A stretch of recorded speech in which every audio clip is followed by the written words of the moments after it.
김이 오르는 흰쌀밥 한 공기가 밥상 가운데 놓여 있습니다. 이 밥에는 기름이 한 방울도 들어가지 않았습니다. 버터도 없고 삼겹살도 없고 튀김옷도 없습니다. 지은 지 5분 된 밥에서 은은한 단맛이 올라옵니다. 그런데 이 밥을 30년 넘게 하루 3번 드신 분의 뱃속에는 지방이 가득 차 있었습니다. 기름을 드시지 않았는데 기름이 쌓였습니다. 이상하지 않으십니까? 오늘 우리는 바로 이 이상한 사건을 함께 파헤쳐 보려고 합니다. 다만 시작하기 전에 한 가지만 분명히 하겠습니다. 오늘 말씀드리는 내용은 건강정보이지 처방이 아닙니다. 지금 드시고 계신 약이 있다면 이 이야기를 듣고 임의로 줄이거나 끊으시면 절대 안 됩니다. 특히 혈압약이나 당뇨약은 식사를 바꾸면은 용량을 다시 맞춰야 할 수도 있습니다. 반드시 진료받고 계신 의료진과 먼저 상의해 주십시오. 오늘 내용은 그 상의를 더 똑똑하게 하기 위한 재료라고 생각해 주시면 좋겠습니다. 자, 그럼 사건 파일을 펼치겠습니다. 여기 서로 싸우는 숫자 2개가 있습니다. 미국 임상영양학회지에 실린 프레밍햄 신장연구 자료입니다. 32살부터 83살까지 모두 이 834명을 살펴본 연구입니다. 여성이 절반 가까운 49.4%였습니다. 이분들의 뱃속 지방 부피를 기계로 직접 재고 평소 무엇을 드시는지 하나하나 대조했습니다. 첫 번째 숫자입니다. 통곡물을 가장 많이 드신 분들의 내장 지방 부피는 563세제곱센티미터였습니다. 반대로 통곡물을 가장 적게 드신 분들은 883이었습니다.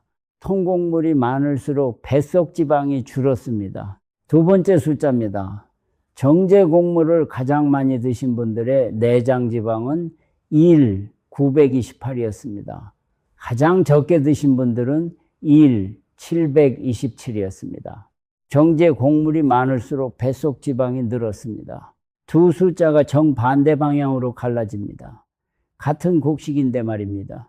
논에서 난 것도 같고 밥그릇에 담기는 모양도 비슷합니다. 그런데 한쪽은 뱃속 지방을 깎고 한쪽은 뱃속 지방을 쌌습니다. 이 갈림길에 무엇이 서 있는 걸까요? 우리는 오랫동안 배가 나오면 기름진 것을 탓해왔습니다. 그런데 이 연구가 재고 있던 것은 기름이 아니었습니다. 곡식이었습니다. 밥이었습니다.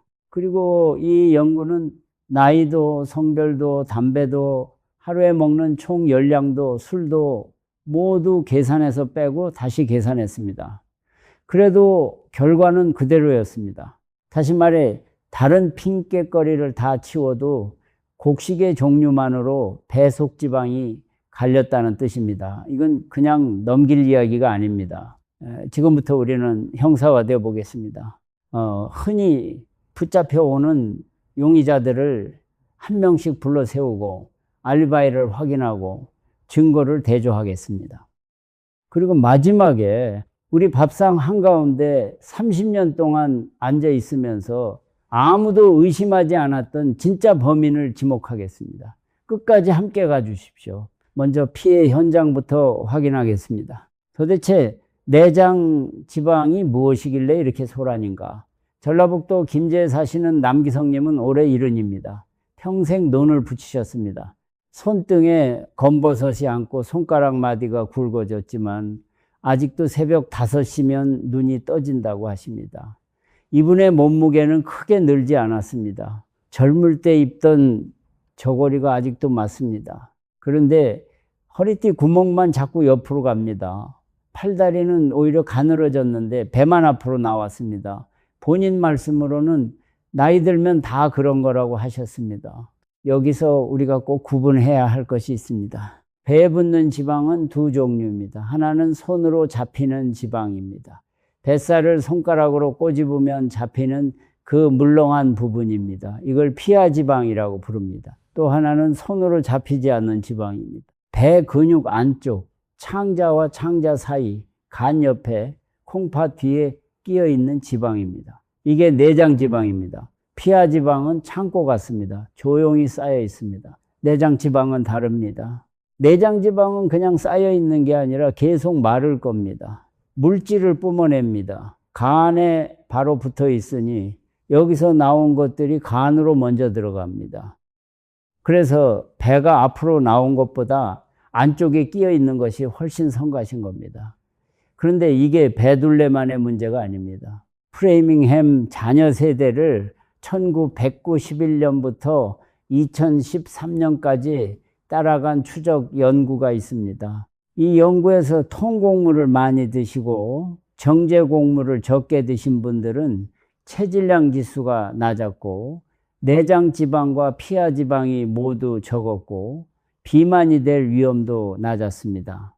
여기까지는 예상하실 만합니다. 그런데 이 연구는 한 걸음 더 나갔습니다. 통곡물이 비만과 관련된 암 위험에까지 영향을 줄 수 있는데 그 통로가 다름 아닌 몸속 지방이라는 겁니다. 곡식이 지방을 정하고 지방이 그 다음 문을 여는 셈입니다. 무슨 뜻일까요?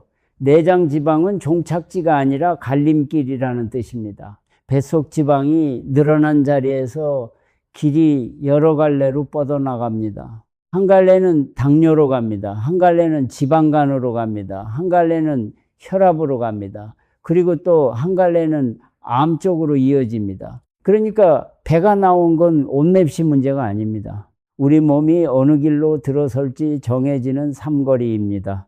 남기성님께 이 말씀을 드렸더니 한참 조용하시다가 이렇게 말씀하셨습니다. 배 나온 게 창피한 건 줄 알았지 갈림길인 줄은 몰랐다고요. 자, 피해 현장은 확인했습니다. 이제 용의자를 부르겠습니다. 첫 번째 용의자, 기름진 음식입니다. 가장 먼저 의심받는 게 당연합니다. 이름부터 기름입니다. 배에 낀 것도 기름입니다. 삼겹살, 튀김, 전, 부침개, 갈비, 배가 나오면 우리는 반사적으로 이것들을 떠올립니다. 병원에서도 제일 먼저 물어보고 집에서도 제일 먼저 잔소리가 나옵니다. 경기도 시흥에 사시는 하태성님은 63입니다. 15년째 밤에 건물을 지키는 일을 하십니다. 이분은 억울하다고 하셨습니다. 기름진 걸 좋아하지 않으신답니다. 삼겹살은 1년에 2번, 그것도 자식들이 사줄 때만 드십니다.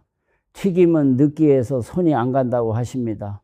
저는 명절에나 드십니다. 그런데 이분의 새벽 2시 식사는 이렇습니다. 라면 하나 끓입니다.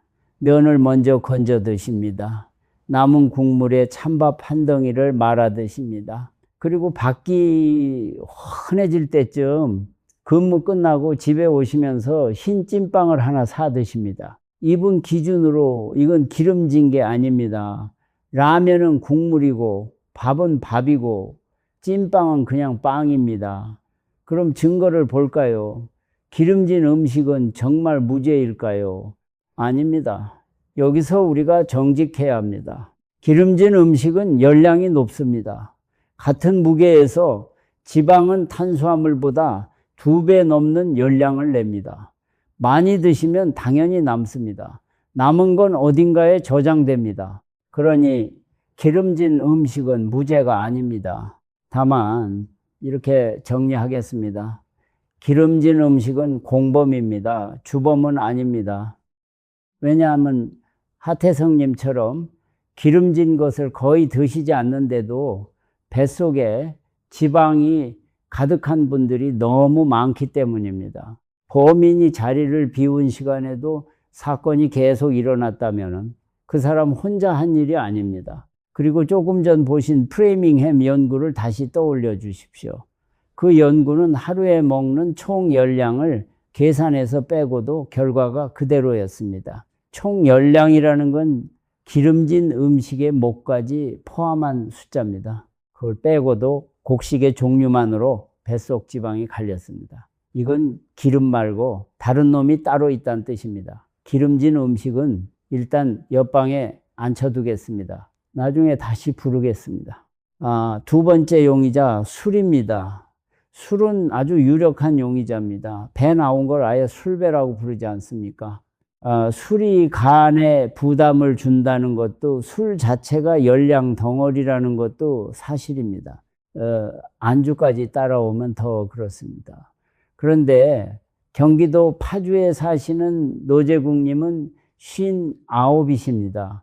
화물차를 25년 모셨습니다. 이분은 술을 한 방울도 안 하십니다. 젊을 때 술 때문에 고생하신 형님을 보고 25에 끊으신 뒤로 30년 넘게 입에 대지 않으셨습니다. 회식 자리에서도 사이다만 드십니다. 그런데 이분의 배는 앞으로 나와 있습니다. 그것도 딱딱하게 나와 있습니다. 손으로 꼬집으면 잘 잡히지도 않습니다. 이건 안쪽에 끼어 있다는 신호입니다. 술을 30년 넘게 안 마셨는데 술배 모양이 돼 있는 겁니다. 이분의 하루를 보겠습니다. 새벽에 출발하시면서 휴게소에서 흰 쌀밥에 국 한 그릇을 드십니다. 점심은 기사식당에서 공깃밥 2개를 드십니다. 저녁에는 집에 와서 또 한 공기를 드시고, 밤에 출출하면 흰 식빵에 잼을 발라 많습니다. 술은 없습니다. 밥만 있습니다. 증거를 봅시다. 술은 무죄일까요? 아닙니다. 술은 분명히 공범입니다. 앞서 본 프레이밍햄 연구에서도 술을 계산해서 빼고 다시 계산했습니다. 왜 뺐겠습니까? 술이 결과에 끼어들 수 있다는 걸 연구자들도 알았기 때문입니다. 술이 아무 상관없었다면 애초에 계산해서 뺄 이유도 없습니다. 그런데 바로 그 점이 술의 알리바이를 만들어줍니다. 술을 빼고 계산했는데도 곡식의 차이가 그대로 남았습니다. 술이 진범이었다면 술을 계산해서 빼는 순간 곡식의 차이도 흐려졌어야 합니다. 그런데 안 흐려졌습니다. 그러니 술도 옆방으로 보내겠습니다. 공범 명단에는 올리겠습니다. 하지만 우리가 찾는 사람은 아직 이 방에 들어오지 않았습니다. 세 번째 용의자, 운동 부족입니다. 이 용의자도 자주 붙잡혀 옵니다. 안 움직이니까 쌓인다. 태우지 않으니까 남는다. 논리도 깔끔합니다. 그래서 배가 나오면 우리는 걷기부터 시작합니다. 전라남도 여수에 사시는 표정심님은 68이십니다. 시장에서 생선가게를 40년 하셨습니다. 이분은 게으르다는 말과는 거리가 아주 먼 분입니다. 새벽 5시 반에 수영장 문이 열리면 첫 번째로 들어가십니다. 40분을 쉬지 않고 도십니다. 수영이 끝나면 시장까지 30분을 걸어가십니다. 가게에서는 종일 서 계십니다. 하루만 보는 우습게 넘기십니다. 그런데 이분의 뱃속에도 지방이 끼어 있었습니다. 본인이 제일 억울해 하셨습니다. 나만큼 움직이는 사람이 이 시장에 몇이나 되냐고요. 맞는 말씀입니다. 이분의 밥상을 보겠습니다. 새벽 수영을 마치고 돌아오시면 배가 몹시 고프십니다. 그래서 흰밥을 한 공기 수북하게 담아 드십니다. 힘든 운동을 했으니 이 정도는 먹어도 된다고 생각하셨습니다. 점심은 가게에서 국수를 말아 드십니다. 저녁에는 또 밥입니다. 그리고 밤에 텔레비전을 보시면서 흰 가래떡을 구워 드십니다. 증거를 봅시다. 운동이 헛수고일까요? 절대 아닙니다. 여기서 오해가 생기면 큰일입니다. 움직이는 것은 뱃속 지방을 줄이는 데 분명히 도움이 됩니다. 근육을 지키는 데도 도움이 되고 기분을 지키는 데도 도움이 됩니다. 표정심님이 그만큼 움직이지 않으셨다면 지금보다 훨씬 나빴을 겁니다. 다만 이렇게 말씀드리겠습니다. 운동은 알리바이가 아닙니다. 운동은 방패이지 면죄부가 아닙니다. 40분 수영으로 태우는 열량과 수북한 흰밥 한 공기가 만드는 결과는 저울 위에서 만나지 않습니다. 애초에 다른 저울이기 때문입니다. 여기서 조금 어려운 이야기를 아주 쉽게 하나만 드리겠습니다. 살이 찌는 문제를 우리는 오랫동안 들어온 것과 나간 것의 뺄셈으로만 생각했습니다. 그런데 뱃속 지방은 뺄셈만으로 정해지지 않습니다. 어디에 저장하라는 신호를 누가 보내느냐가 함께 정합니다. 그 신호를 보내는 게 인슐린입니다. 인슐린이 자주 세게 나오면 몸은 저장하는 쪽으로 기울어집니다. 운동은 이 신호를 누그러뜨려 줍니다. 하지만 신호를 계속 세게 켜는 사람이 밥상에 앉아 있으면 운동은 계속 뒷수습만 하게 됩니다. 운동 부족도 옆방으로 보내겠습니다. 공범 명단에는 올립니다. 하지만 표정심님의 사례가 말해줍니다. 진범은 따로 있습니다. 네 번째 용의자 나이와 유전입니다. 이 두 사람은 늘 함께 다닙니다. 그리고 아주 편리한 용의자입니다. 왜냐하면 이 둘이 범인이면 우리는 아무것도 안 해도 되기 때문입니다. 경상북도 상주에 사시는 구자헌님은 76이십니다. 사과 과수원을 하셨습니다. 이분은 처음부터 결론을 내려놓고 계셨습니다. 우리 집안은 원래 배가 나온다고요. 형님도 그렇고 동생도 그렇고 아버님도 그러셨답니다. 그러니 이건 타고난 거라고요. 증거를 봅시다. 나이는 진짜 관련이 있습니까? 있습니다. 나이가 들면 근육이 줄고 몸이 지방을 두는 자리도 바뀝니다.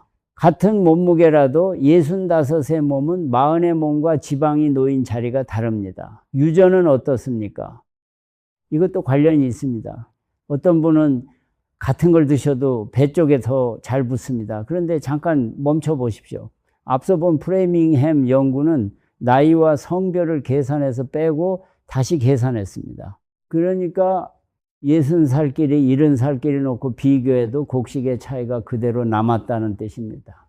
나이가 진범이었다면 나이를 맞춰놓는 순간 차이가 사라졌어야 합니다. 사라지지 않았습니다.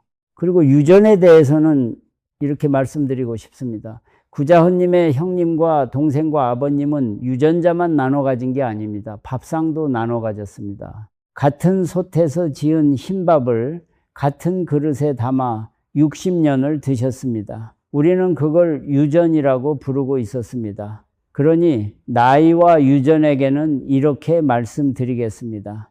두 분은 사건 현장에 계셨습니다. 하지만 손에 흉기를 들고 계시지는 않았습니다. 두 분은 배경입니다. 배경을 범인으로 지목하면 우리는 평생 아무것도 바꿀 수 없습니다. 자, 이제 방이 조용해졌습니다. 기름진 음식도, 술도, 운동 부족도, 나이와 유전도 모두 옆방에 앉아 있습니다. 다들 공범이지만 주범은 아니었습니다. 그러면 남은 사람은 누구입니까? 밥입니다. 하얀 밥입니다. 경기도 안성에 사시는 배영달님은 67이십니다. 정미소를 40년 하셨습니다. 이분에게 흰 쌀은 자부심입니다. 잘 도정한 쌀을 손바닥에 올려놓고 햇빛에 비춰보시면 알이 투명하고 매끈합니다. 이걸 보고 좋은 쌀이라고 부르셨습니다. 40년 동안 그렇게 배우셨고 그렇게 파셨고 그렇게 드셨습니다. 그런데 도정이라는 게 정확히 무엇입니까? 벼에서 겉껍질만 벗겨낸 것이 현미입니다. 여기서 한 번 더 깎아냅니다. 이때 깎여나가는 게 쌀겨입니다. 그리고 쌀눈이 떨어져 나갑니다. 남는 게 백미입니다. 쌀겨와 쌀눈에 뭐가 들어있었을까요? 식이섬유가 들어있었습니다. 비타민이 들어있었습니다. 미네랄이 들어있었습니다. 다시 말해 우리가 밥에서 기대하는 영양의 상당 부분이 바로 그 깎여나간 층에 몰려 있었습니다. 배영달님은 40년 동안 그 층을 깎아서 팔았고 그 층이 깎인 것을 드셨습니다. 그리고 이분의 뱃속에도 지방이 끼어 있었습니다. 이분이 이렇게 말씀하셨습니다. 나는 평생 좋은 쌀을 만든다고 생각했는데 좋은 걸 깎아내고 있었던 거냐고요. 바로 이 지점에서 우리는 범인을 지목하겠습니다. 정제 곡물입니다. 흰 쌀밥이고 흰 떡이고 국수고 흰 빵입니다. 이름과 모양은 다 달라도 한 집안입니다. 증거를 다시 꺼내겠습니다. 프레밍햄 심장연구 2 834명 자료입니다. 여기서 통곡물을 하루에 3접시 넘게 드시면서 동시에 정제 곡물을 하루 1접시 미만으로 제한하신 분들이 있었습니다. 이분들의 내장 지방 부피는 그렇지 않은 분들보다 약 10% 낮았습니다. 10%라는 숫자가 작아 보이십니까? 뱃속에 끼어있는 지방의 10덩이 중 1덩이입니다. 그것도 약을 드셔서 뺀 게 아니고 수술을 하셔서 뺀 게 아닙니다. 밥그릇 안에서 벌어진 일입니다. 그리고 이 연구가 정직한 이유가 하나 더 있습니다. 이 연구는 나이, 성별, 담배, 총 열량, 술을 모두 계산해서 빼고 다시 확인했습니다. 우리가 앞에서 한 명씩 신문했던 용의자들을 연구자들이 이미 다 빼본 겁니다. 그러고도 남은 게 곡식이었습니다. 우리가 오늘 한 신문은 이미 연구실에서 한번 끝난 신문이었던 셈입니다. 이제 진범의 수법을 보겠습니다. 이 사람은 어떻게 우리 뱃속에 지방을 쌓았을까요? 전라북도 남원에서 떡집을 40년 하신 양선부님은 74이십니다. 이분은 새벽 3시에 불을 켜십니다. 쌀가루를 쪄서 치고 뽑아냅니다. 김이 자욱한 방에서 갓 뽑은 흰 가래떡을 한 토막 잘라 드시는 게 40년 습관입니다. 이분 말씀이 떡은 기름 안 들어가는 음식이라 마음이 편했다고 하셨습니다. 그럼 그 떡이 몸에 들어가면 무슨 일이 벌어지는지 따라가 보겠습니다. 정제된 곡식은 이미 잘게 부서져 있습니다. 껍질도 없고 섬유질 그물도 없습니다. 우리 몸이 할 일이 거의 없습니다. 소화, 효소가 순식간에 분해합니다. 그리고 스펀지가 물을 빨아들이듯 빠르게 흡수됩니다. 그러면 혈액 속 당이 급하게 올라갑니다. 몸은 놀랍니다. 이 당을 빨리 치워야 합니다. 그래서 인슐린을 확 내보냅니다. 인슐린은 열쇠 같은 겁니다. 세포 문을 열어서 당을 집어넣습니다. 그런데 세포에 이미 자리가 없으면 어떻게 합니까? 남은 당을 버릴 수는 없습니다. 그래서 창고로 보냅니다. 그 창고가 지방입니다. 인슐린은 저장하라는 명령서이기도 합니다. 명령서가 자주 발급되면 창고는 계속 커집니다. 그 창고 중에 제일 먼저 커지는 곳이 뱃속입니다. 여기서 끝이 아닙니다. 급하게 올린 당은 급하게 내려갑니다. 인슐린이 세게 나왔으니 당이 뚝 떨어집니다. 그러면 우리 몸은 배고프다고 신호를 보냅니다. 밥 먹은 지 1시간밖에 안 됐는데 부엌을 서성이게 되는 이유입니다. 그리고 이때 우리 손이 무엇을 짚습니까? 가장 빨리 당을 올려줄 수 있는 것을 짚습니다. 흰빵을 짚고 떡을 짚고 과자를 짚습니다. 그러니까 이 범인은 한 번 때리고 마는 게 아닙니다. 다음에 또 자기를 찾게 만들어 놓고 갑니다. 이게 이 사건이 30년, 40년씩 이어진 이유입니다. 양 선부님께 이 이야기를 드렸더니 이렇게 말씀하셨습니다. 나는 떡이 배를 채워주는 줄 알았는데 떡이 다음 떡을 부르고 있었던 거냐고요. 그리고 이 수법의 끝을 보셔야 합니다. 뱃속에 쌓인 지방은 간 바로 옆입니다. 여기서 새어나온 것들이 간으로 들어가면 간에 기름이 낍니다. 술을 한 방울도 안 마신 분의 간에 기름이 낍니다. 노제국님을 기억하십니까? 30년 넘게 술을 끊으신 그분 말입니다. 술을 안 마셔도 간에 기름이 끼는 일이 실제로 일어납니다. 그리고 이 대목에서 아주 중요한 사실이 하나 드러납니다. 같은 나무에서 다른 열매가 열립니다. 무슨 말씀이냐면 이렇습니다. 정제 곡물이 인슐린을 계속 세게 부르면 몸의 인슐린 체계가 조금씩 어긋납니다. 그런데 이 어긋남이 사람마다 다른 얼굴로 나타납니다. 어떤 분에게는 당뇨로 나타납니다. 어떤 분에게는 간에 기름이 끼는 것으로 나타납니다. 술을 안 드시는 분의 간 수치가 올라가는 그런 모양입니다. 또 어떤 분에게는 중성지방이 높게 나오는 것으로 나타납니다. 병원에 가면은 다 다른 이름을 받습니다. 다른 과에 가고 다른 약을 받습니다. 그래서 우리는 이게 다 다른 병인 줄 압니다. 그런데 뿌리로 내려가 보면 같은 나무입니다. 나뭇가지 끝에 열린 열매만 달랐던 겁니다. 이게 왜 중요할까요? 열매를 하나씩 따서는 끝이 안 나기 때문입니다. 당뇨약을 드시고 간 수치 때문에 또 무언가를 드시고 중성지방 때문에 또 하나를 더 하시고, 그런데 뿌리에 물을 주고 있는 사람은 그대로입니다. 매일 3번 밥상에서 물을 주고 있습니다. 여기서 쌀 자체를 좀 더 정확히 보고 가겠습니다. 쌀이 나쁜 곡식이라는 말이 절대 아닙니다. 오히려 반대입니다. 도정하기 전 쌀에는 우리 몸에 꼭 필요한 아미노산이 들어 있습니다. 식이섬유도 있습니다. 비타민도 있고 미네랄도 있습니다. 쌀은 훌륭한 곡식입니다. 문제는 우리가 그 쌀의 어느 부분을 먹느냐입니다. 벼알을 3층으로 나눠 보겠습니다. 바깥에 쌀겨가 있습니다. 안쪽에 씨눈, 그러니까 쌀눈이 붙어 있습니다. 그리고 가운데 하얀 알맹이가 있습니다. 비타민과 미네랄과 섬유질은 어디에 있었을까요? 쌀겨와 쌀눈에 몰려 있었습니다. 가운데 하얀 알맹이에는 주로 녹말이 들어 있습니다. 그러니까 도정이라는 건 이렇게 정리됩니다. 영양이 몰려 있는 바깥을 깎아내고 녹말이 있는 안쪽만 남기는 일입니다.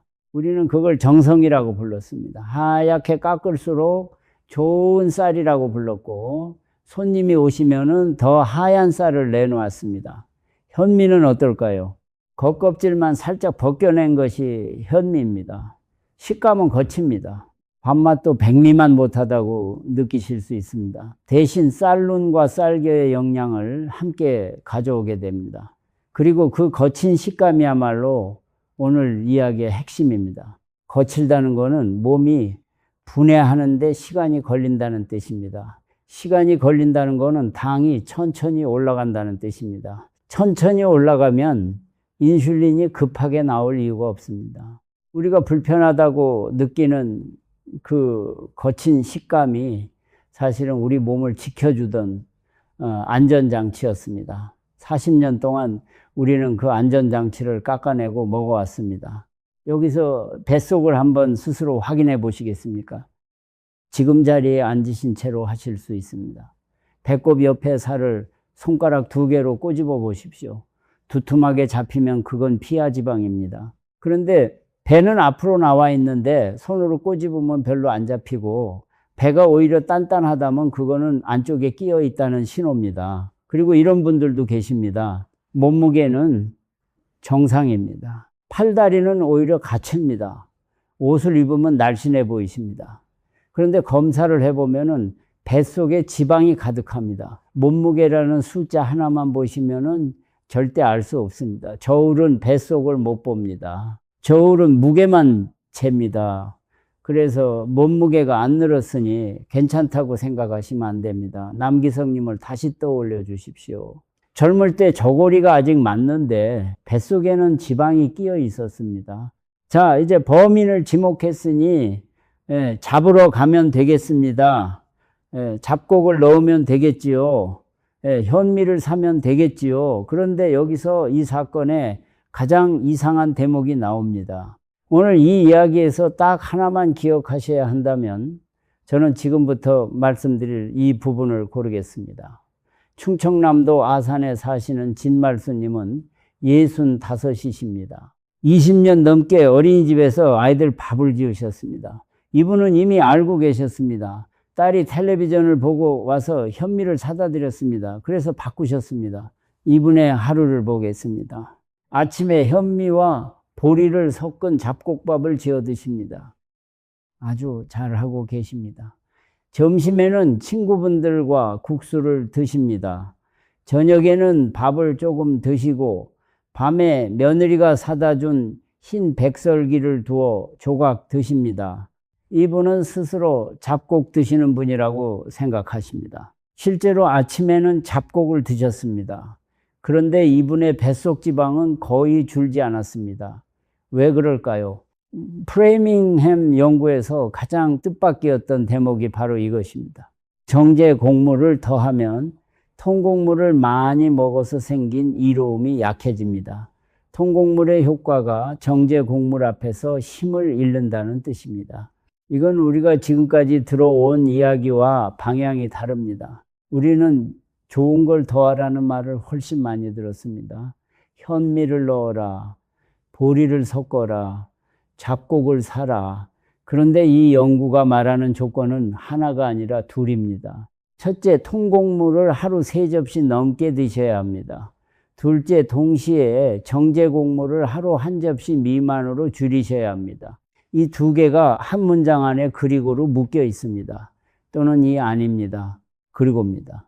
뱃속 지방이 약 10% 낮았던 그 결과는 이 두 가지를 함께 하신 분들의 결과였습니다.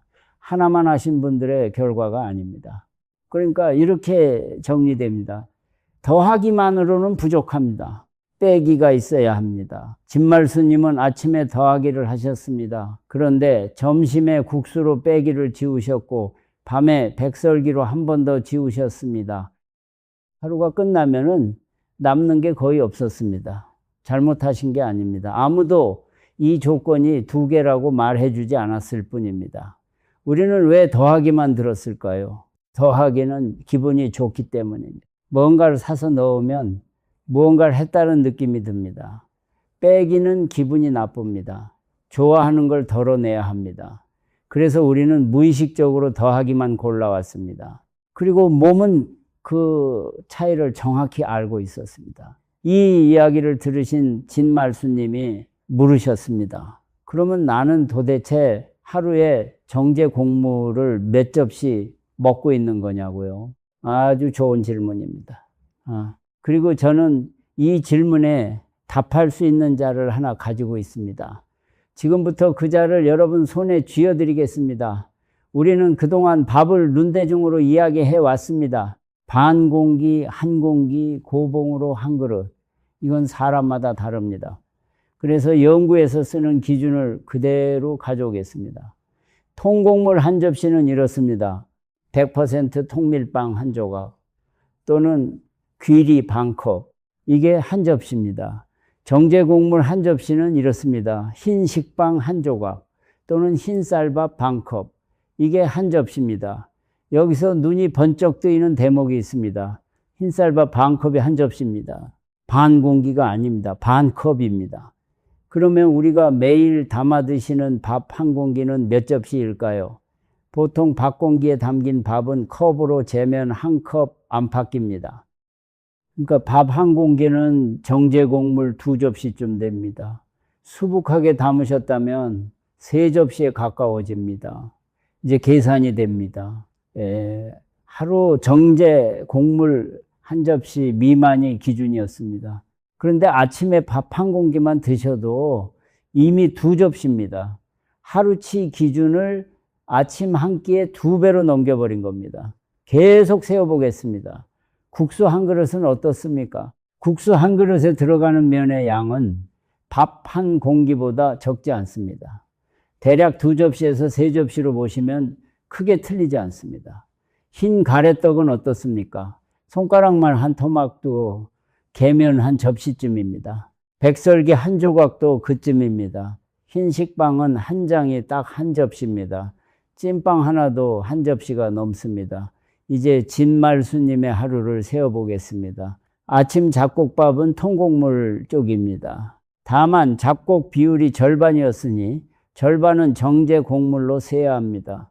한 접시로 하겠습니다. 점심 국수 3접시, 저녁밥 2접시, 밤에 백설기 2조각 2접시, 다 더하면 8접시입니다. 기준은 한 접시 미만이었습니다. 이분은 8접시를 드시고 계셨습니다.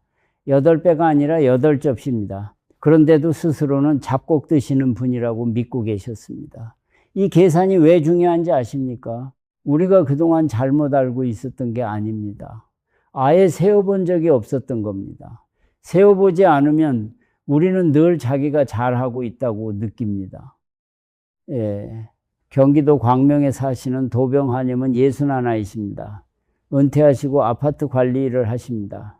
이분은 종이에 직접 써보셨습니다. 하루 종일 드신 것을 다 적고 접시로 바꿔서 더하셨습니다. 9접시가 나왔습니다. 이분이 뭐라고 하셨는지 아십니까? 나는 밥을 많이 먹는 사람이 아닌 줄 알았다고요. 그래서 오늘 여러분께 딱 한 가지 숙제를 드리고 싶습니다. 오늘 하루만 종이 한 장 꺼내 놓으십시오. 그리고 흰 것을 드실 때마다 작대기를 하나 그으십시오. 밥 한 공기면 작대기 2개, 국수 한 그릇이면 작대기 3개, 떡 2조각이면 작대기 하나, 흰 빵 한 장이면 작대기 하나, 밤에 그 종이를 보시면 됩니다. 오늘 우리가 이야기한 모든 것이 그 종이 한 장에 있습니다.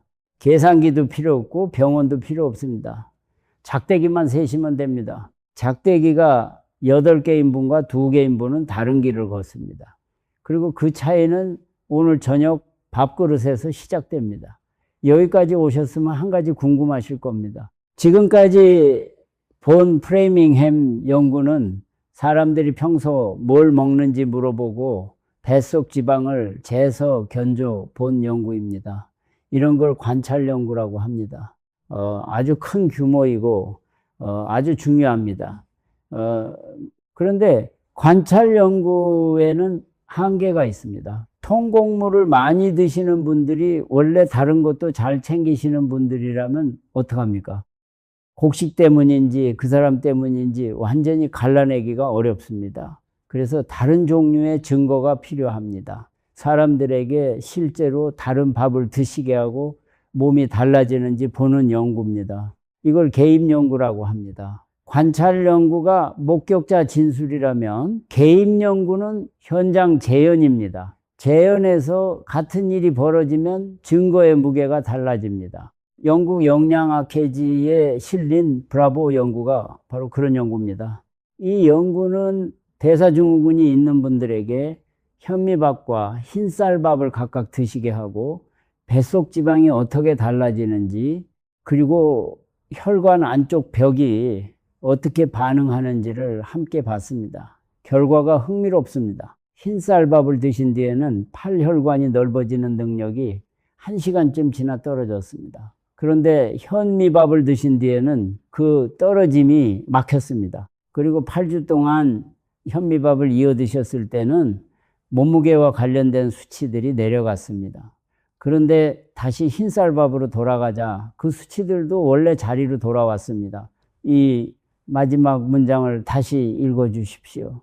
흰쌀밥으로 돌아가자 되돌아왔습니다. 우리가 조금 전에 이야기한 그 조건 2개가 여기서도 그대로 나타난 겁니다. 더한 것만으로는 지켜지지 않습니다. 뺀 것을 다시 넣으면 지워집니다. 그리고 이 연구가 우리에게 알려준 게 하나 더 있습니다.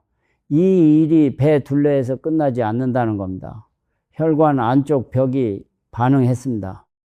밥 한 공기가 뱃속에만 머무는 게 아니라 손목까지 다녀왔다는 뜻입니다. 이제 증거 2종류를 나란히 놓아보겠습니다. 한쪽에는 이 834명을 관찰한 큰 연구가 있습니다. 사람 수가 많고 나이 폭이 넓고 뱃속 지방을 실제로 재서 본 연구입니다. 이 연구가 말합니다. 통곡물 많이 그리고 정제곡물 적게 드신 분들의 뱃속 지방이 약 10% 낮았다고요. 다른 한쪽에는 실제로 밥을 바꿔 드시게 한 연구가 있습니다. 사람 수는 훨씬 적습니다. 대신 원인과 결과를 훨씬 또렷하게 볼 수 있습니다. 이 연구가 말합니다. 현미밥으로 바꾸니 좋아졌고 흰쌀밥으로 돌아가니 되돌아왔다고요. 두 연구는 방법이 완전히 다릅니다.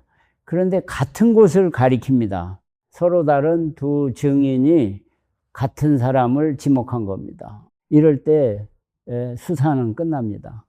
그런데 여기서 여러분께 솔직하게 말씀드리고 싶은 게 있습니다. 이 소식이 왜 우리 밥상까지 오는데 이렇게 오래 걸렸을까요? 첫 번째 이유는 아까 말씀드렸습니다. 우리는 더하기만 들었기 때문입니다. 무언가를 사서 넣으라는 말은 어디서든 들을 수 있습니다. 그런데 이미 갖고 계신 걸 덜어내라는 말은 아무도 하지 않습니다. 덜어내는 데는 파는 사람이 없기 때문입니다. 두 번째 이유는 흰밥에 아무 표시가 없기 때문입니다. 담배에는 경고 문구가 붙어 있습니다. 술병에도 붙어 있습니다. 흰 밥에는 아무것도 안 붙어 있습니다. 오히려 하얗고 반짝여서 보기만 해도 정갈합니다. 세상에서 가장 죄 없어 보이는 얼굴을 하고 있습니다. 세 번째 이유는 이겁니다. 흰 밥은 우리 마음속에서 음식이 아니라 살아온 세월이기 때문입니다. 굶던 시절에 흰쌀밥은 형편이 폈다는 뜻이었습니다. 명절에나 구경하는 것이었습니다. 그 밥을 이제 마음껏 먹게 됐는데 그걸 줄이라니 마음이 서운합니다. 저는 이 서운함을 우습게 보지 않습니다. 아주 정당한 감정입니다. 그러니 오늘 이야기를 이렇게 받아주시면 좋겠습니다. 흰밥을 미워하시라는 게 아닙니다. 흰밥이 우리 가족을 먹여 살렸다는 사실은 그대로입니다. 다만 그때는 몸을 하루 종일 쓰던 시절이었고 지금은 아닙니다. 같은 밥인데 우리 몸의 사정이 달라졌습니다. 범인이 나쁜 사람이라서 잡는 게 아니라 지금 우리 몸에서 하는 일이 달라져서 잡는 겁니다. 자, 범인을 찾았고 수법도 알았습니다. 이제 이 범인을 어떻게 붙잡느냐가 남았습니다. 그리고 여기서 아주 중요한 말씀을 먼저 드리겠습니다. 오늘부터 흰밥을 끊으시라는 말이 아닙니다. 60년 드신 밥을 하루아침에 끊으면 사흘 만에 실패합니다. 실패하면은 그 다음에는 아예 안 하게 됩니다. 우리는 사흘짜리 결심을 하러 온 게 아닙니다. 그러니 순서대로 가겠습니다. 첫째, 비율부터 손대겠습니다. 처음부터 밥솥을 통곡물로 채우지 마십시오. 잡곡 30에 흰쌀 70으로 시작하십시오. 입이 적응하면 40으로 올리십시오. 그 다음 절반까지 가십시오. 절반이 되면 이미 많이 오신 겁니다. 여유가 되시면은 잡곡 70에 흰쌀 30까지 가시면 좋습니다. 여기서 흔한 실수를 하나 짚겠습니다. 흰밥 위에 콩 3알 올려놓고 잡곡밥이라고 부르시는 경우가 정말 많습니다. 그건 잡곡밥이 아닙니다. 흰밥에 콩 3알이 얹힌 겁니다. 눈으로 봤을 때 밥그릇 색이 달라져야 합니다. 색이 안 달라졌으면 아직 흰밥입니다. 둘째, 잡곡을 고르는 눈이 필요합니다.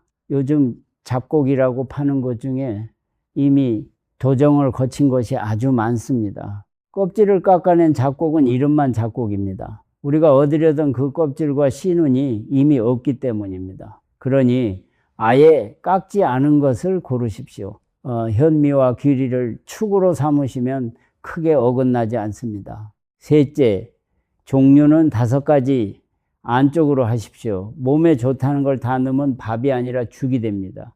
소화도 힘들고 무엇보다 오래 못 갑니다. 오래 가는 게 제일 중요합니다. 넷째, 곡식마다 밥이 당을 얼마나 빨리 올리는지가 다릅니다. 이걸 당지수라고 부릅니다. 백미는 70입니다. 그런데 찹쌀은 75로 더 높습니다.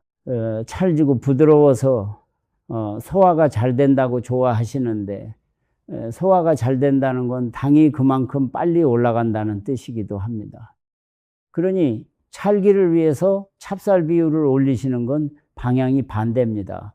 반대쪽을 보겠습니다. 현미는 55입니다. 보리는 35로 훨씬 낮습니다. 대두는 18까지 내려갑니다. 그리고 식이섬유만 놓고 보면 보리가 곡식 중에 가장 넉넉한 편에 속합니다. 그래서 뱃속 지방이 급하신 분이라면 보리 비중을 먼저 올리시는 게 지름길입니다. 다만 잡곡이라고 다 가벼운 건 아닙니다.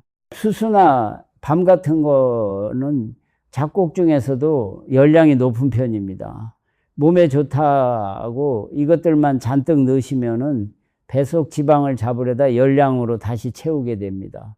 5째, 이건 정말 꼭 부탁드리고 싶습니다. 밥그릇 옆에 신선한 채소 한 접시를 놓으십시오. 색깔이 3가지 이상 되게 하십시오.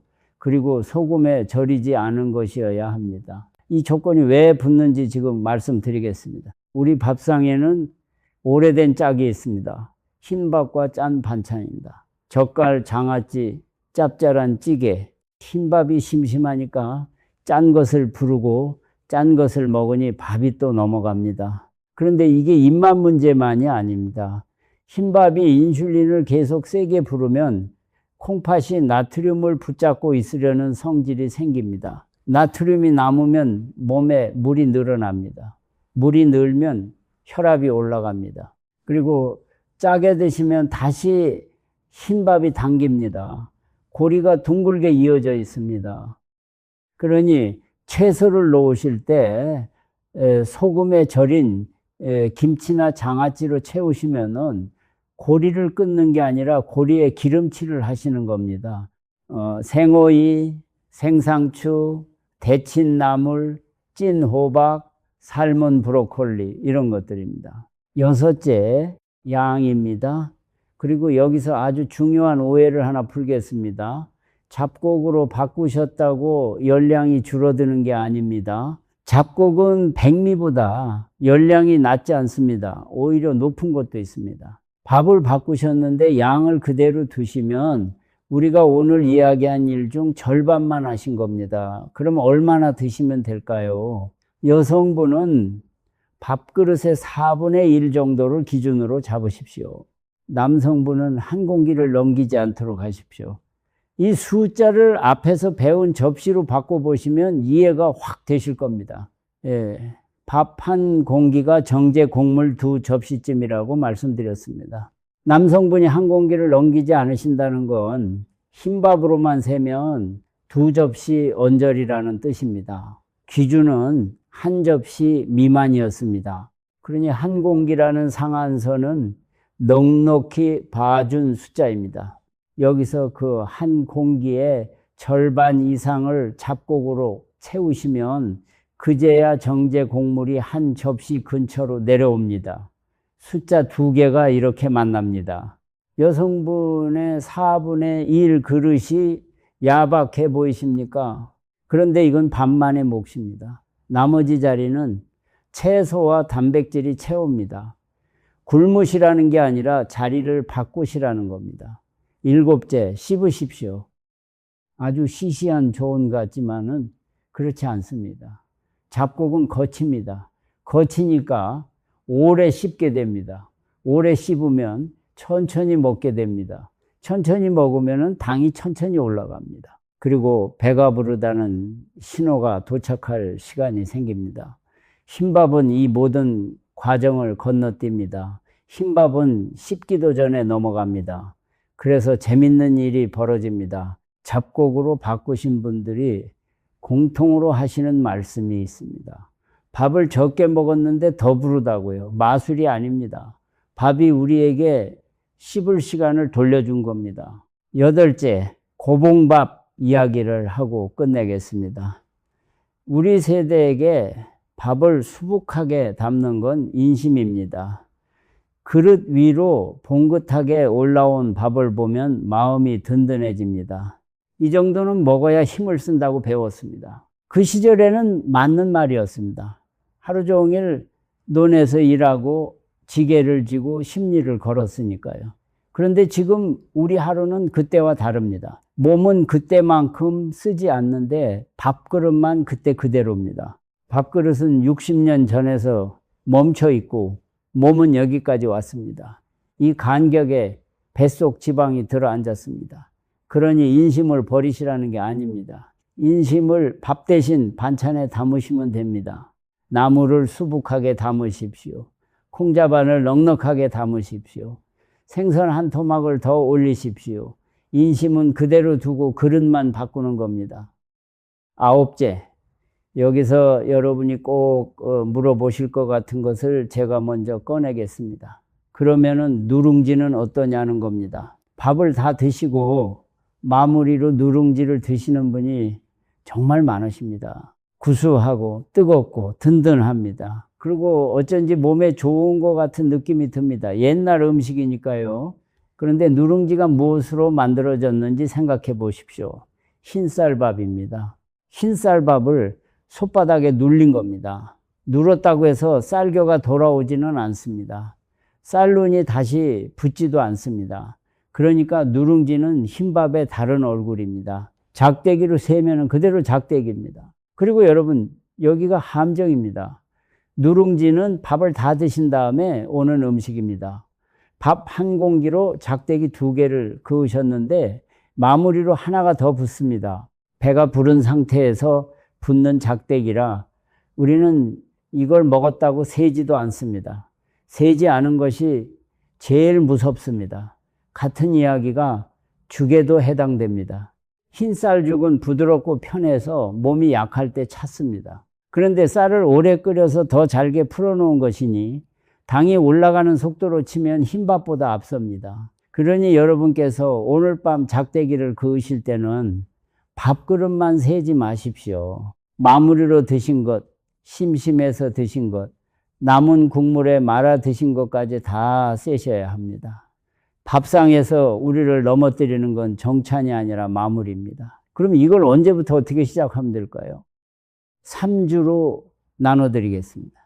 3주라고 말씀드리는 데는 이유가 있습니다.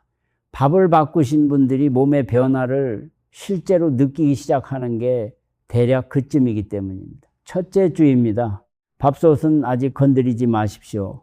첫째 주에 하실 일은 딱 하나, 세는 겁니다. 종이에 작대기를 그으십시오. 일주일이면 오늘 내가 어디에 서 있는지 정확히 보입니다. 아마 대부분 67개가 나올 겁니다. 놀라지 마십시오. 놀라는 게 첫째 주의 목적입니다. 둘째 주입니다. 이제 한 끼만 바꾸십시오. 저는 아침을 권해드립니다. 아침은 집에서 드시니까 우리 마음대로 할 수 있습니다. 점심은 밖에서 드시는 경우가 많아 뜻대로 안 됩니다. 아침 밥솥에 잡곡 30을 넣으십시오. 그리고 채소 한 접시를 옆에 놓으십시오. 그것만 하십시오. 셋째 주입니다. 이제 하나만 더 하시면 됩니다. 하루에 흰 것 하나를 빼십시오. 저녁에 드시던 떡이든 밤에 드시던 흰 빵이든 점심 국수든 딱 하나만 빼십시오. 다 빼는 게 아닙니다. 하나입니다. 이 세 주를 지나시면 작대기가 67개에서 서너 개로 내려갑니다. 절반입니다. 그리고 이게 계속 갈 수 있는 속도입니다. 하루 만에 8개를 없애신 분보다 3주에 걸쳐 절반으로 줄이신 분이 1년 뒤에 훨씬 앞서 계십니다. 그리고 3주쯤 되면은 이런 게 느껴지실 겁니다. 밥 먹고 1시간 만에 부엌을 서성이던 습관이 줄어듭니다. 밥 먹고 나서 몰려오던 그 나른함이 옅어집니다. 그리고 이상하게도 밥을 덜 먹었는데 더 부릅니다. 이건 기분 탓이 아닙니다. 우리 몸이 급하게 오르고 급하게 떨어지는 널뛰기를 그만두었기 때문입니다. 널뛰기가 멈추면 배고픔도 널뛰기를 멈춥니다. 그런데 여기서 저는 반드시 멈춰야 합니다. 지금까지 잡곡과 식이섬유를 아주 좋게만 말씀드렸습니다. 그런데 이 세상의 모든 사람에게 좋은 음식은 없습니다. 오늘 이야기를 듣고 내일 아침부터 식이섬유를 왕창 늘리시면 안 되는 분들이 분명히 계십니다. 이 대목을 대충 넘기는 건 무책임한 일입니다. 전라북도 정읍에 사시는 옥수님님은 78이십니다. 2해 전에 배를 여는 수술을 받으셨습니다. 이분이 이런 이야기를 듣고 다음날 바로 현미밥에 나물을 잔뜩 드셨다가 밤새 배를 움켜쥐고 고생하셨습니다. 좋다는 걸 했는데 몸이 벌을 준 겁니다. 누가 조심하셔야 하는지 하나씩 말씀드리겠습니다. 첫째, 만성 콩팥병이 있는 분입니다. 콩팥 기능이 상당히 떨어진 단계에 계신 분들은 오히려 잡곡을 피하고 흰밥을 드시라는 안내를 받습니다. 이상하게 들리시죠? 이유가 있습니다. 통곡물에는 미네랄이 많이 들어 있습니다. 건강한 콩팥에게는 그게 좋은 일입니다. 그런데 콩팥이 그것들을 걸러내지 못하는 상태가 되면은 그 미네랄이 몸에 쌓여서 위험해집니다. 좋은 게 짐이 되는 겁니다. 그러니 콩팥 수치를 지적받으신 분은 오늘 이야기를 그대로 따라 하시면 안 됩니다.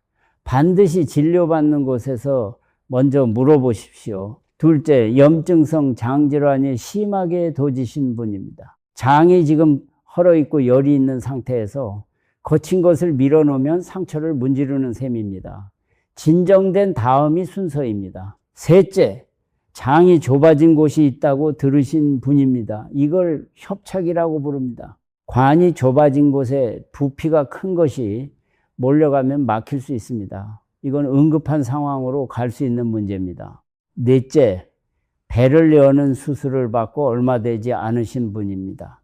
옥수님 님이 여기에 해당하셨습니다. 회복하는 동안에는 일부러 부드러운 쪽으로 가는 시기가 있습니다. 그 시기를 건너뛰시면 안 됩니다. 다섯째, 씹기나 삼키기가 힘드신 분입니다. 이가 약하시거나 사례가 자주 드시는 분에게 거친 잡곡밥은 위험할 수도 있습니다. 그렇다고 통곡물을 아예 포기하실 필요는 없습니다. 귀리를 푹 퍼지게 끓여 드시면 부드러우면서도 통곡물입니다. 방법은 있습니다. 여기서 한 가지 오해도 풀고 가겠습니다. 식이섬유가 장을 좁게 만드는 원인이라는 말이 돌아다닙니다. 그건 사실이 아닙니다. 식이섬유가 협착을 만드는 게 아닙니다. 다만 이미 좁아진 곳이 있을 때 조심하는 것뿐입니다. 원인과 조심을 헷갈리면 아무 문제 없는 분들까지 평생 식이섬유를 피하게 됩니다. 그건 그것대로 손해입니다. 자, 그럼 위에 해당하지 않는 대부분의 분들은 어떻게 늘리면 될까요? 속도가 전부입니다. 한 주에 식이섬유를 5g 정도만 늘리십시오. 5g이 감이 안 오시죠? 이렇게 생각하시면 됩니다. 하루 3끼 중에 한 끼만 잡곡으로 바꾸십시오. 그게 첫 주입니다. 그 한 끼가 편안해지면 둘째 주나 셋째 주에 또 한 끼를 바꾸십시오. 한 달이면 2끼입니다. 이게 빠른 겁니다. 하루 만에 3끼를 다 바꾸시면은 사흘 만에 항복하시게 됩니다. 그리고 반드시 함께 하셔야 할 게 있습니다. 물입니다. 식이섬유를 늘리실 때마다 물을 함께 늘리셔야 합니다. 식이섬유는 물을 머금어야 부드럽게 지나갑니다. 물 없이 식이섬유만 늘리면 안 하느니만 못한 결과가 나옵니다. 오히려 더 막힙니다. 이걸 모르셔서 식이섬유가 나랑 안 맞는다고 결론 내리신 분들이 정말 많습니다. 처음 2, 3주는 가스가 늘고 배가 더부룩할 수 있습니다. 이건 실패 신호가 아닙니다. 장 속 세균들이 새 먹이에 적응하는 시간입니다. 보통 이 주에서 4주면 잦아듭니다. 이 시기를 못 넘기고 포기하시는 분이 정말 많은데 조금만 버티시면 넘어갑니다. 다만 여기서부터는 다릅니다. 지금부터 말씀드리는 신호가 나타나면 버티시면 안 됩니다. 바로 멈추고 진료를 받으셔야 합니다. 배가 단단하게 부풀어 오르고 가스가 아예 안 빠지는 경우입니다. 배를 쥐어짜는 것처럼 아픈 경우입니다. 토하시는 경우입니다. 변이 며칠째 아예 안 나오는 경우입니다. 그리고 변에 피가 비치는 경우입니다. 이건 적응 과정이 아닙니다. 이건 몸이 급하게 보내는 신호입니다.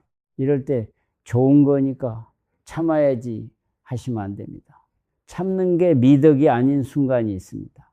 자, 이제 옆방에 앉혀둔 공범들을 다시 부르겠습니다. 마무리를 지어야 하니까요. 기름진 음식, 술, 운동 부족, 나이와 유전, 이 넷은 무죄가 아닙니다. 다만 이들은 혼자서 이 사건을 저지르지 못했습니다.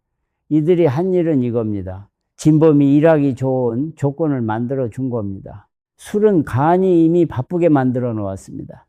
운동 부족은 근육이라는 창고를 작게 만들어 놓았습니다. 창고가 작으면 남은 당이 갈 데가 지방밖에 없습니다. 나이는 지방이 배 안쪽으로 모이도록 자리를 바꿔 놓았습니다. 기름진 음식은 열량을 얹어 놓았습니다. 그러니까 이 사건은 공범들이 무대를 차려놓고 진범이 하루 3번 등장하는 구조였습니다. 그리고 우리는 무대장치만 쳐다보면서 40년을 보냈습니다.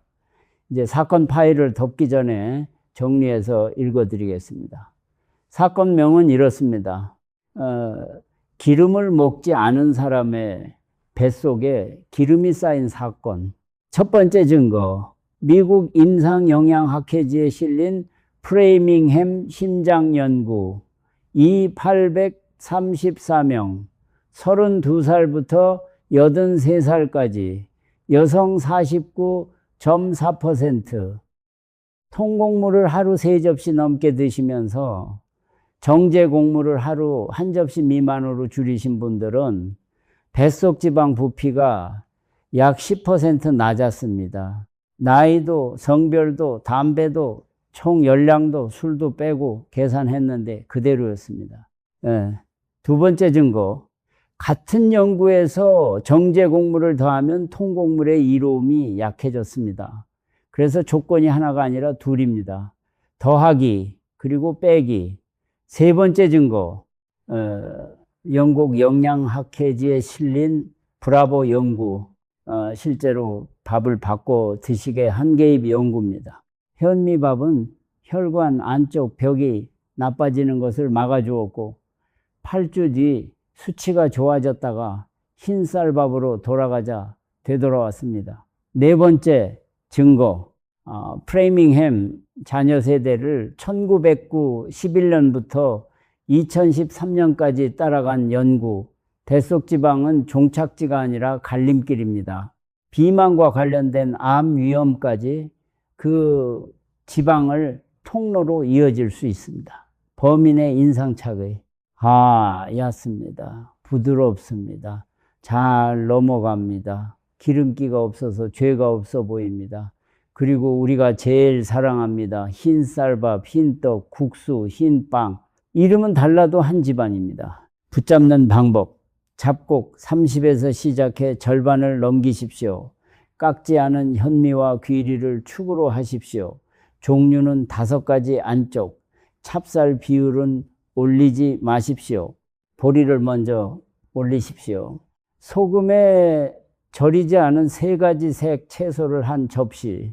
양은 그대로 두시면 안 됩니다.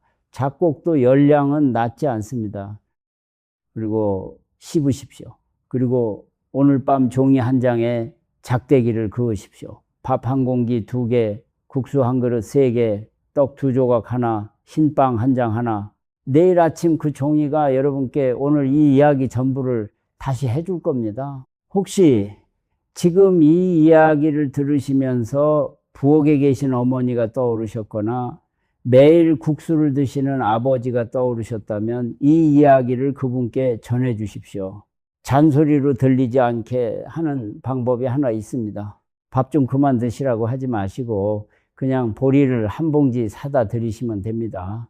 그리고 오늘 저녁 함께 앉아서 드시면 됩니다. 배영달님이 마지막에 이런 말씀을 하셨습니다.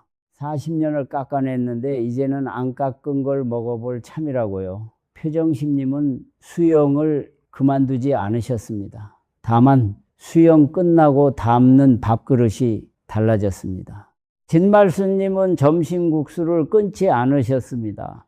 다만 국수 드시는 날에는 저녁 밥그릇에서 작대기 2개를 빼십니다.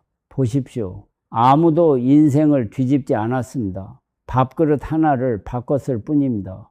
우리가 오늘 한 일은 범인을 잡은 게 아닙니다. 어디를 봐야 하는지 알아낸 겁니다.